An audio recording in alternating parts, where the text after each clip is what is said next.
Таргетинг қазақша аударғанда дәлдеу, орысша цель деп аударылады. Яғни өз клиентіңіз телефонын алып, Инстаграмда отырған кезде алдынан дөп етіп шыға келесіз. Осы Инстаграмда лентада және де стористе реклама деген жазуы барлар бүкіл посттар ол таргеттік жарнаманың нәтижесі болып табылады.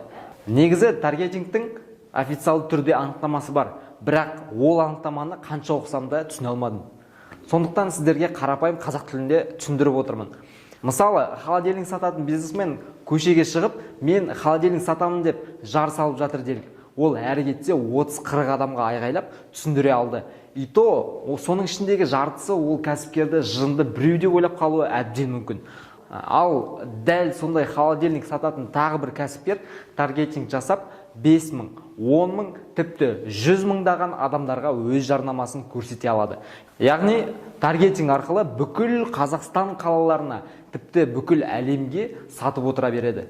Қысқаша айтайын, таргетинг бұл өте мықты құрал. Таргетингті тек өзіңіздің тауарыңызды сату үшін ғана емес, одан басқа YouTube'дағы видеоларыңызды жарнамалауға, Instagram'дағы подписчиктер әкелуге, брендіңіздің танымалдылығын арттыруға, клиентіңіздің номерін алып қалуға, Android, iOS приложениені жарнамалауға.